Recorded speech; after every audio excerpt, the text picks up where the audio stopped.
Bonsoir à tous, j'espère que vous allez bien. Aujourd'hui, nous allons résoudre cette inéquation trigonométrique dans l'intervalle 0 à 2π, fermé à gauche, fermé à droite. Alors, nous allons nous intéresser à l'axe des abscisses, parce qu'il s'agit des cosinus. L'axe des abscisses est considéré comme l'axe des cosinus. Ce nombre 0, ça va correspondre donc à l'abscisse de l'origine du repère. Alors, si nous visualisons bien cette trigonométrique, nous nous apercevons que tous les angles orientés dont les points immenses sont sur cette partie que nous allons essayer de renforcer. Tous les angles orientés dont les points immenses sont sur cette partie ont leur cosinus plus petit ou égal à 0. Donc, cosinus de pi est égal à 0, cosinus de moins pi est également égal à 0. Il suffit seulement de projeter chacun de ces points images sur l'axe des abscisses. Projection orthogonale 100 ans. Voilà. Et nous voyons que nous disons sur l'axe des abscisses, nous voyons que nous avons des nombres qui sont plus petits ou égal à 0.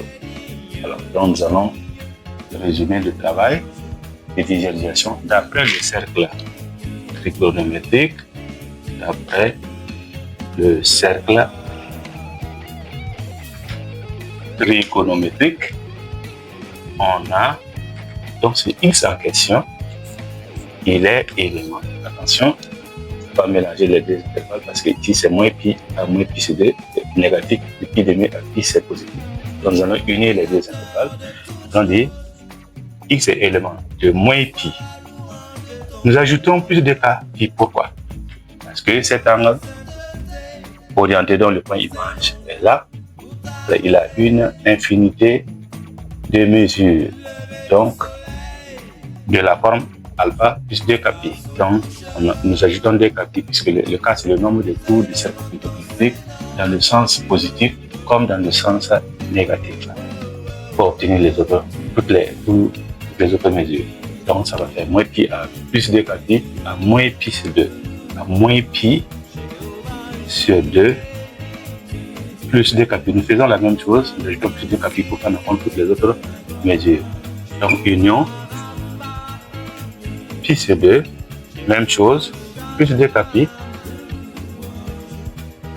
à pi plus 2kπ. Et nous fermons notre intervalle. Alors, nous voulons résoudre l'équation sur l'intervalle 0 à 2π. Donc, nous allons faire varier k pour k égale à 0. Alors, nous allons retenir que les intervalles qui sont les sous-ensembles de l'intervalle 0 à 2π.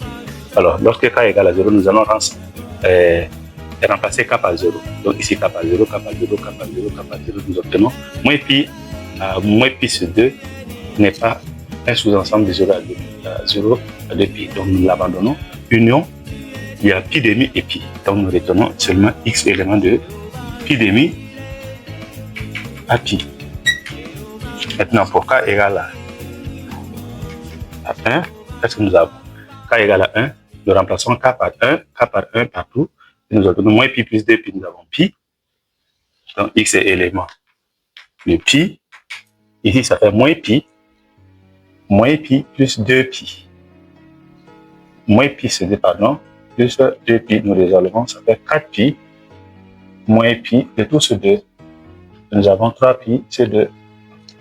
Donc 3pi sur 2 ici. Alors, ce n'est plus la peine de faire varier k. Pourquoi? Alors, il faut rappeler qu'un angle de mesure alpha plus 2kπ sur n, c'est n la désigne le nombre à n représentants, je mets S, si ça fait un seul représentant, sur le cercle trigonométrique, c'est-à-dire sur l'intervalle 0 à 2π, ou bien sur moins pi ouvert à pi. Une propriété très intéressante parce qu'elle nous permet de gagner, d'éviter de faire beaucoup de calculs. Nous allons nous limiter à k égale à 1. Alors regardez, si nous remplaçons ici, c'est comme plus 2kπ sur 1. N c'est 1, donc ce nombre-là, moins pi plus 2kπ sur 1 à un seul représentant. C'est le représentant là, ce n'est rien d'autre que pi. Voilà. Et moins pi plus 2kπ, c'est comme sur 1. Aussi, il a un seul représentant, ce n'est rien d'autre que 3pi sur 2. Celui-là, pi de pi, c'est que lui aussi, il a un seul représentant, qui est pi demi, et lui aussi, il a un seul représentant qui est pi. Donc, cela nous permet d'économiser en calcul, et cela permet de conclure en définitive que la solution finale dans l'intervalle 0 à 2 pi, ce n'est rien d'autre que l'intervalle pi c'est 2 à pi union pi à 3 pi c'est 2. Alors nous voyons que ici l'intervalle est permis. Donc nous pouvons unir les deux intervalles et ça fait en définitive 0 à 2 pi, c'est rien d'autre que pi c'est 2 à 3 pi c'est 2.